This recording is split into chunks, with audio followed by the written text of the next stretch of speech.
السلام علیکم رحمۃ اللہ وبرکاتہ۔ رسول پاک صلی اللہ علیہ وسلم کا ایک بڑا پیارا فرمان آپ لوگوں کے سامنے پڑھ کے سناؤں گا، آپ بھی سنیں اور آپ کے دوستوں تک ضرور شیئر کریں۔ تو حدیث پاک یہ ہے کہ حضرت عبداللہ ابن عمر رضی اللہ تعالی عنہما سے روایت ہے کہ رسول اللہ صلی اللہ علیہ وسلم نے ارشاد فرمایا، کیا تم میں سے کوئی اس بات کی طاقت نہیں رکھتا کہ روزانہ قرآن شریف کی 1000 آیتیں پڑھ لیا کریں؟ صحابہ اکرام رضی اللہ تعالیٰ علیہم اجمعین نے عرض کیا، کس میں یہ طاقت ہے کہ روزانہ 1000 آیتیں پڑھے؟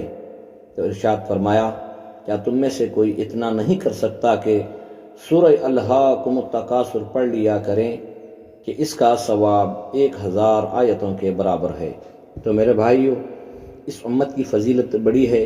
اللہ تعالیٰ نے اس امت کو خاص فضیلتوں سے نوازا ہے کہ کلام پاک کی ایک ایک صورت میں 1000 آیتوں کا ثواب مل رہا ہے۔ تو یقیناً اسے کریں اور دوستوں تک شیئر کریں۔ اللہ تعالیٰ ہمیں قرآن شریف کو پڑھنے کی توفیق عطا فرمائے۔